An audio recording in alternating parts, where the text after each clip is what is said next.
की पावन धरा, जहां पर कावड़ यात्रियों के माध्यम से भगवान शिव के भक्त अपनी श्रद्धा को व्यक्त करते हैं। 1857 के प्रथम स्वातंत्र समर की पावन धरा, जिसने विदेशी हुकूमत की चूलों को हिलाने का कार्य किया था, मेरठ को मैं कोटि कोटि नमन करते हुए आप सबका हृदय से अभिनंदन करता हूं।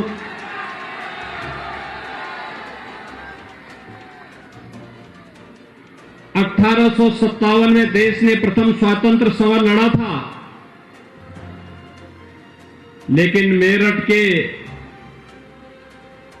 नौजवान देश की आजादी की उस लड़ाई में निरंतर लौ प्रज्वलित करने का कार्य करते रहे। आज जब मैं मेरठ दक्षिण में अपने युवा साथी, यहां के लोकप्रिय विधायक श्री सोमेंद्र तोमर के समर्थन में आपसे अपील करने के लिए आया हूं, तो मंच पर यहां पर मेरे साथ उपस्थित उत्तर प्रदेश सरकार के जल शक्ति विभाग के मंत्री डॉक्टर महेंद्र सिंह जी, लोकप्रिय सांसद श्री राजेंद्र अग्रवाल जी, राज्यसभा की सांसद श्रीमती कांता करदम जी, महानगर अध्यक्ष श्री मुकेश सिंघल जी, विधानसभा प्रभारी श्री संजय अग्रवाल जी, जिला पंचायत अध्यक्ष गौरव चौधरी जी, विजेंद्र अग्रवाल जी, जयकर्ण गुप्ता जी, रणवीर राणा जी, अरविंद गुप्ता जी, संजीव शर्मा जी, चरण सिंह जी, आज के इस कार्यक्रम में उपस्थित भारतीय जनता पार्टी के जुड़े हुए सभी पदाधिकारी और उपस्थित कार्यकर्ता भाइयों बहनों, आज मुझे यहां पर आकर के आप सबसे मिलकर के बाबा साहब भीमराव अंबेडकर के इस पावन पार्क में उनका दर्शन करके और उनके सानिध्य में आप सबसे संवाद बनाने का जो सौभाग्य प्राप्त हो रहा है, मैं इसके लिए आयोजकों का हृदय से धन्यवाद ज्ञापित करते हुए आप सबका अभिनंदन करता हूं। भाइयों बहनों, बाबा साहब भीमराव अंबेडकर भारत के संविधान के शिल्पी माने जाते हैं। बाबा साहब भीमराव अंबेडकर ने स्वाधीन भारत की व्यवस्था का संचालन कैसे होना चाहिए, अपने संविधान के एक एक मंत्र के माध्यम से पूरे देश को एक नई दिशा दी है। बाबा साहब भीमराव अंबेडकर का अपमान कांग्रेस और समाजवादी पार्टी के लोग लगातार करते रहे, लेकिन आजादी के बाद सही मायने में अगर किसी ने बाबा साहब भीमराव अंबेडकर सम्मान किया तो वह नाम है इस देश के यशस्वी प्रधानमंत्री श्री नरेंद्र मोदी जी का। मोदी जी ने बाबा साहब भीमराव अंबेडकर से जुड़े हुए 5 प्रमुख स्थलों को पंच तीर्थ के रूप में विकसित किया। मध्य प्रदेश के मऊ में जहां पर बाबा साहब का जन्म हुआ था, वहां बाबा साहब का भव्य स्मारक बनाया। बाबा साहब भीमराव अंबेडकर ने इंग्लैंड में रहकर के जहां उच्च शिक्षा प्राप्त की, वहां बाबा साहब भीमराव अंबेडकर का स्मारक और अनुसूचित जाति जनजाति के छात्रों के लिए वहां पर एक छात्रावास की व्यवस्था की, उनके लिए स्कॉलरशिप की व्यवस्था की। बाबा साहब भीमराव अंबेडकर दिल्ली में रह करके जहां उन्होंने अपने संसदीय कार्यों का संपादन किया, वहां पर बाबा साहब भीमराव अंबेडकर का स्मारक और ऑडिटोरियम का निर्माण करवाया गया। बाबा साहब भीमराव अंबेडकर ने नागपुर में जहां दीक्षा ली, उस दीक्षा भूमि को भी सम्मानपूर्वक एक तीर्थ के रूप में विकसित किया। और मुंबई में जहां पर बाबा साहब की अंतिम यात्रा निकली थी, उस चैत्य भूमि को भी एक तीर्थ के रूप में विकसित करने का कार्य किसी ने किया, प्रधानमंत्री मोदी जी ने किया। उत्तर प्रदेश में लखनऊ में बाबा साहब भीमराव अंबेडकर सांस्कृतिक केंद्र की स्थापना भारतीय जनता पार्टी की डबल इंजन की सरकार के द्वारा किया जा रहा है। भाइयों बहनों, बाबा साहब भीमराव अंबेडकर ने उस कालखंड में भारत के विभाजन का विरोध किया था और विरोध करने के साथ ही उन्होंने कहा था या तो भारत का विभाजन नहीं करना चाहिए, और अगर जो लोग भारत विभाजन का पक्ष ले रहे हैं वे लोग पाकिस्तान में ही चले जाएं, भारत में रहने के लिए उनके लिए कोई जगह नहीं होनी चाहिए। बाबा साहब भीमराव अंबेडकर की बात को अगर 1947 के पहले कांग्रेस के नेता मान लिए होते, या देश कभी दंगों की विभीषिका में नहीं जूझता। 1987 में यहां पर भी भयंकर दंगा हुआ था, भयंकर दंगा हुआ था, और उस समय दंगों की चपेट में आकर के सैकड़ों लोग मारे गए थे। ये सिलसिला लगातार चलता रहा, क्योंकि कांग्रेस हो या समाजवादी पार्टी, ये दोनों एक ही थैले के चट्टे बट्टे हैं। हमेशा दंगाइयों को प्रोत्साहित करते थे, प्रेरित करते थे। 1987 के दंगे में अगर यहां पीएसी नहीं आती तो यहां दंगाई तमाम दलित बस्तियों में आग लगा देते, लेकिन पीएसी ने ठीक ढंग से निपटने का काम किया। इसलिए हमारी सरकार जब आई तो हमने कैराना में भी पीएसी का एक नई बटालियन की स्थापना की है। और मैंने तो यह भी आदेश दिया था कि जहां जहां पर दंगाग्रस्त क्षेत्र है वहां पीएसी की बटालियन भी खोलिए, और जहां आवश्यकता पड़ती है उनमें से कुछ पीएसी की बटालियन महिलाओं की होनी चाहिए। दंगाइयों को महिला पीएसी कर्मियों से पिटवाना चाहिए। और कुछ जगह तो हम लोग अब एटीएस का सेंटर भी खोल रहे हैं। आपने देखा होगा, अभी पिछले दिनों मैं स्वयं देवबंद गया था, और देवबंद में मैंने एक एटीएस का एंटी टेररिस्ट स्क्वाड का यानी आतंकवाद निरोधक एक दस्ता कोई वहां तैनात कर दिया है। और मैंने कहा जो भारत विरोधी गतिविधियों में लिप्त हो, भारत के आन मान और शान के खिलाफ जो भी दुस्साहस करेगा उसके लिए फिर पूछने की आवश्यकता नहीं, उसका काम तमाम करने की तैयारी भी कर लीजिए। भाइयों बहनों, एक बड़ी अजीब सी विडंबना है। समाजवादी पार्टी और कांग्रेस की सरकारें आती थी, दंगा शुरू हो जाता था, दंगा शुरू होता था, दंगों में कर्फ्यू लगता था, व्यापारी परेशान, गरीब परेशान। और पश्चिमी उत्तर प्रदेश को तो इन लोगों ने अराजकता की उस आग में झोंकने का काम किया।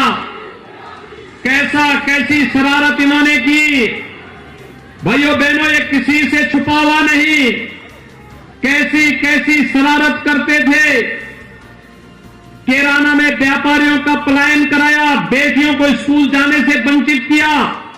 मुजफ्फरनगर का दंगा, मेरठ का दंगा, बुलंदशहर का उपद्रव, बिजनौर का दंगा, सहारनपुर का दंगा, दंगाई दंगा, नाम समाजवादी, सोच परिवारवादी, काम दंगावादी, और ये लोग बेशर्मी के साथ चुनाव में वोट मांगने के लिए आते हैं।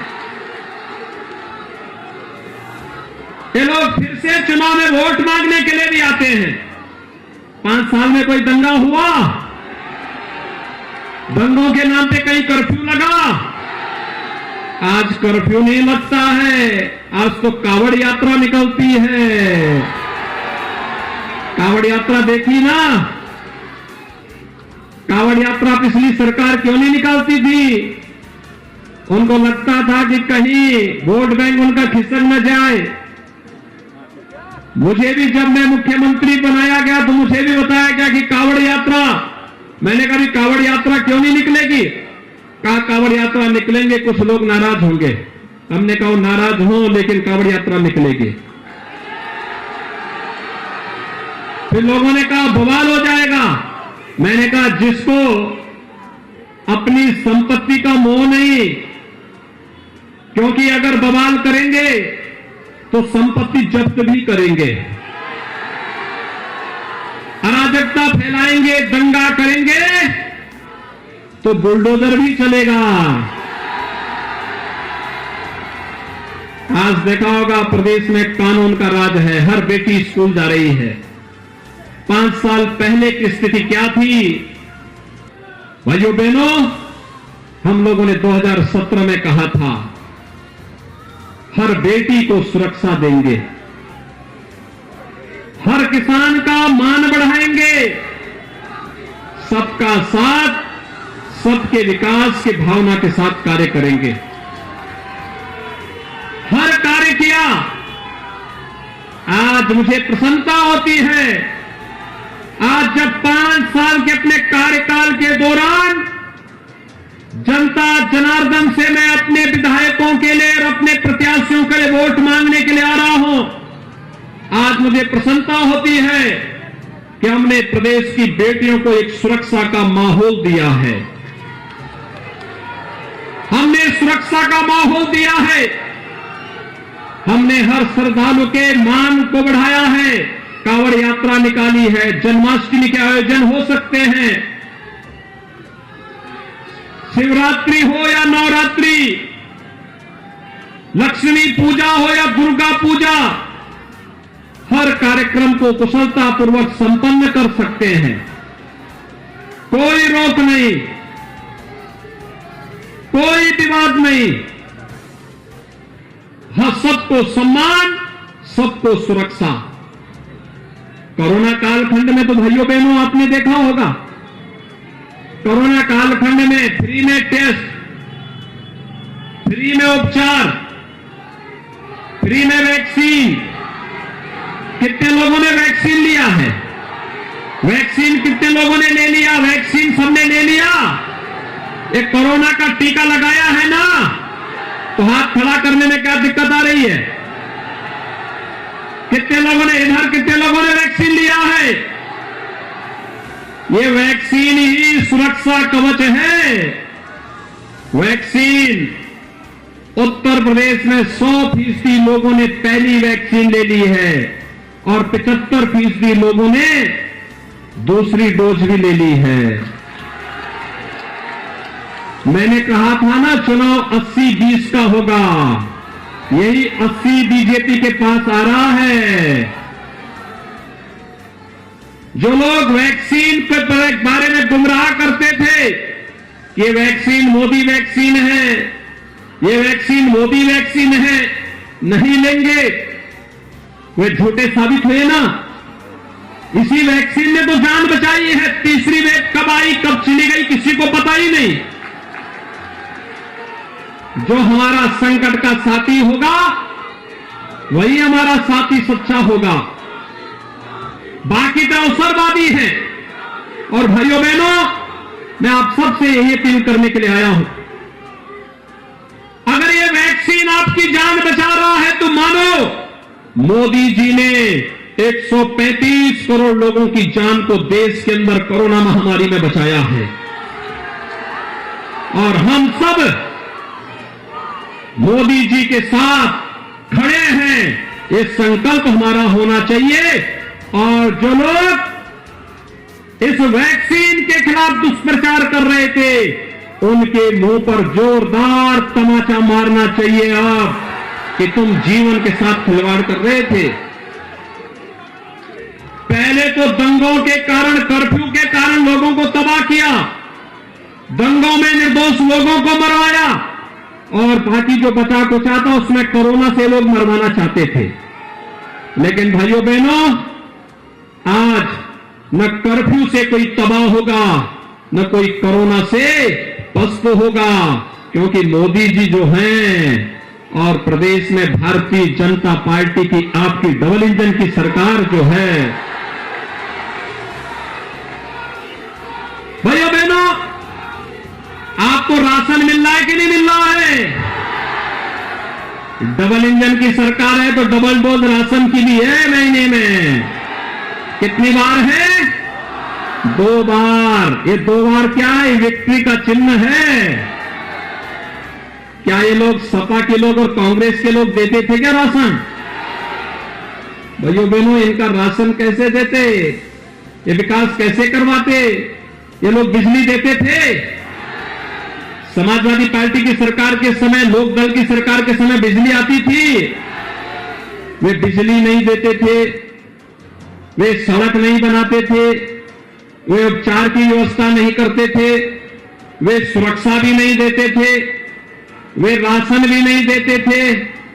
सरकार तो थी, प्रदेश वही, तंत्र वही, सपा की जगह भाजपा आ गई, सब आने लग गया। इसका मतलब विकास का पैसा और गरीबों का पैसा पहले इनके इत्र वाले मित्र के घर चला जाता था। कहां जाता था? इत्र वाले मित्र के घर। और इसलिए भाइयों बहनों, हम लोगों को ढूंढना पड़ा था एक ऐसा बुलडोजर जो स्वयं ढूंढ सके इनके इत्र वाले मित्र के घर को, क्योंकि यही पैसा जब निकलेगा इत्र वाले घर के, इनके इत्र वाले मित्र के घर से, मां लक्ष्मी कैद से मुक्त होगी और गरीब को राशन फ्री में मिलता रहेगा, गरीब को बिजली मिलेगी, गरीब को घर मिलेगा, गरीब को शौचालय मिलेगा, और गरीब को बिजली का कनेक्शन भी फ्री में मिलेगा और रसोई गैस का कनेक्शन भी फ्री में मिलेगा। और इसी से लोग परेशान हैं, इसी से परेशान हैं। पहले पैसा कहां जाता था? भाइयों बहनों, आज तो मेरठ से दिल्ली की दूरी, आज से 5 साल पहले दिल्ली से मेरठ की दूरी 4 से 5 घंटे लगते थे।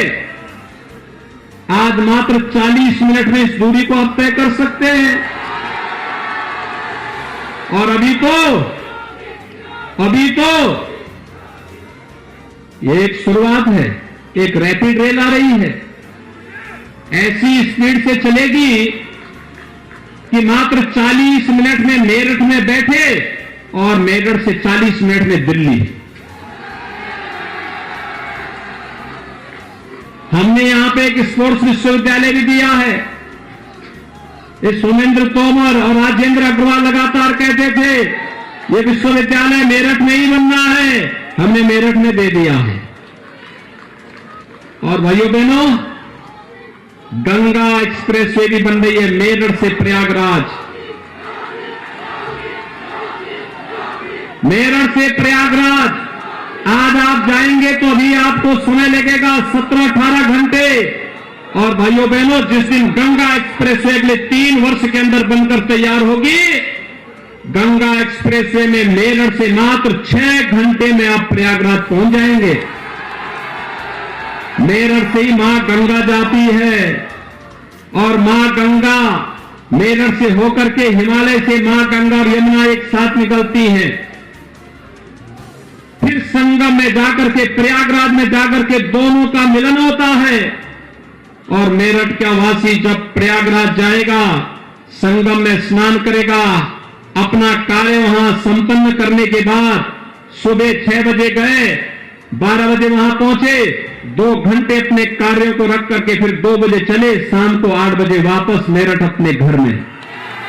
यह है विकास। सुबह 9 बजे चले दिल्ली को और 40 मिनट में दिल्ली, अगले 15-20 मिनट में किसी भी जगह आपको अपना कार्य कराना, वहां कार्य करके और फिर वापस 40 मिनट में वापस लखनऊ। ये होती है सरकार जो जीवन आसान कर ले, सुरक्षा प्रदान कर सके। और भाइयों बहनों, इसी कार्य के लिए आज मैं आपके बीच आया हूं। श्री सोमेंद्र तोमर भारतीय जनता पार्टी के एक सुयोग्य प्रत्याशी हैं। आपके हितों के लिए आज से नहीं, जब विद्यार्थी थे तब से इस मिशन के साथ जुड़ के काम कर रहे हैं। बड़े ओजस्वी हैं, विकास की योजनाओं को लेके आते हैं, गरीबों को राशन देते हैं, गरीबों के लिए 5 लाख रुपए का स्वास्थ्य बीमा का कार्ड बनवाते हैं, गरीब का घर बनाते हैं, गरीब को शौचालय बनाते हैं, गरीब को फ्री में बिजली का कनेक्शन भी देते हैं, वृद्धजनों को 12,000 रुपए सालाना बिजली पेंशन की सुविधा देते हैं, विधवा महिलाओं को 12,000 रुपए सालाना पेंशन की सुविधा देते हैं, दिव्यांगजनों को सालाना 12,000 रुपए की पेंशन की सुविधा भी प्रदान करते हैं। जनता जनार्दन की सेवा में भी और उनकी सुरक्षा में भी सदैव सजग होकर के कार्य करते हैं। और भाइयों बहनों, ये जो 2 लड़कों की जोड़ी आती है ना, ये 2 लड़कों की जोड़ी एक दंगा कराने वाला और एक दंगा का तमाशा देखने वाला है। और हस्तिनापुर तो इसी मेरठ में है। महात्मा विदुर से पूछा था एक बार, जब द्रौपदी का चीरहरण हुआ था, तो द्रौपदी जी ने उस भरी सभा में पूछा था कि इस पाप का दोषी कौन है? कोई नहीं बोलना था। महात्मा विदुर ने तब बोला था कि आप 1/3 पापियों का, जिन्होंने पाप किया है, 1/3 जिनके सहयोगी हैं, और 1/3 के हकदार वे भी हैं जो तमाशबीन हैं। भाइयों बहनों, हमें तमाशबीन भी नहीं बनना है, हमें सहयोगी भी नहीं बनना है, हमें किसी भी प्रकार के पाप में स्वयं भी लिप्त नहीं होना है। दंगा नहीं होने देंगे, बेटियों की सुरक्षा के साथ खिलवाड़ नहीं होने देंगे। बाबा साहब भीमराव अंबेडकर के सपने को साकार करने के लिए मोदी जी के विजन के अनुरूप कार्य करेंगे। विकास हर गांव, हर गरीब, हर किसान, हर नौजवान, हर महिला का होगा। इस अभियान को लेकर के चल रहे हैं। आज सुबह में समाचार पढ़ रहा था, समाजवादी पार्टी ने इलेक्शन कमीशन को शिकायत की है कि नौजवानों को टैबलेट और स्मार्टफोन नहीं वितरित होना चाहिए। देखो ना, वे सत्ता में नहीं, सरकार की योजना पहले से चली आ रही है। अभी से कह रहे हैं रोक लगा दो, नौजवानों को टैबलेट और मोबाइल फोन मत दो। और आप देखना, अगली एप्लीकेशन उनकी आने वाली है कि गरीबों का राशन भी मत बांटो। अगला बार देंगे वे भी। ये जो फ्री की बात कर रहे हैं ना, जो पहले से मिल रहा है, ये लोग तो उसको रोकवाने वाले लोग हैं। उनका एक एप्लीकेशन पहुंचा है इलेक्शन कमीशन में कि टैबलेट और स्मार्टफोन रोक दो, अगला एप्लीकेशन देंगे राशन भी रोक दो। हमने कहा भी देखो, इससे पहले कुछ रुकेगा, जनता तुम्हें ही रोक देगी, चिंता मत करो। और इसलिए भाइयों बहनों, मैं आपके पास आया हूं आपसे कहने के लिए, विकास तो भाजपा ही कराएगी, सुरक्षा भाजपा ही देगी। हम तो एक हाथ पर हाईवे, रेलवे, एयरपोर्ट, विश्वविद्यालय का निर्माण, मेडिकल कॉलेज का निर्माण करवा रहे हैं, एक्सप्रेसवे बना रहे हैं, रैपिड रेल भी लेकर के आ रहे हैं, और दूसरे हाथ पर माफियाओं की छाती पर चलाने के लिए बुलडोजर भी चला रहे हैं। ये दोनों चलने चाहिए ना, दोनों में समन्वय है। इसी से विपक्ष परेशान है, परेशान है। 2 लड़कों की जोड़ी तो बहुत परेशान है। वे दोनों इसलिए भी परेशान हैं क्योंकि उसमें जहां सपा का नेता है तो सपा का प्रत्याशी लड़ रहा है, वहां लोकदल का प्रत्याशी उसको निपटाने के लिए काम कर रहा है, और जहां लोकदल है वहां सपा के लोग उसको निपटाने का काम कर रहे हैं। तो वो दोनों आपस में लड़ते भिड़ते रहे, मुड़ा कुश्ती करते रहे। भारतीय जनता पार्टी को तो जनता जनार्दन के लिए कार्य करना है, इन दंगाइयों के लिए नहीं। और भाइयों बहनों, मैं आपको आश्वस्त करता हूं, विकास और सुरक्षा के मुद्दे पर, गरीब, दलित, वंचित, महिलाओं की सुरक्षा और उनके सम्मान के मुद्दे पर, किसानों के सम्मान के मुद्दे पर कोई समझौता नहीं होगा। विकास की यात्रा अनवरत चलेगी, महापुरुषों का सम्मान अनवरत होगा। आपसे अपील है, मेरठ दक्षिण से श्री सोमेंद्र तोमर, मेरठ शहर से श्री कमल दत्त शर्मा, मेरठ कैंट से श्री अमित अग्रवाल, किठौर से श्री सत्यवीर त्यागी, हस्तिनापुर से श्री दिनेश फटीक, सरदना से श्री संगीत सोम और सिवालखा से मनिंदर पाल सिंह भारतीय जनता पार्टी के प्रत्याशी हैं। भाइयों बहनों, ये सभी प्रत्याशी पूरे मनोयोग से, पूरे समर्पण भाव के साथ भारतीय जनता पार्टी के समर्थन से चुनावी मैदान में आए हैं। आप सबसे मेरी अपील होगी, सोमेंद्र तोमर को भारी बहुमत से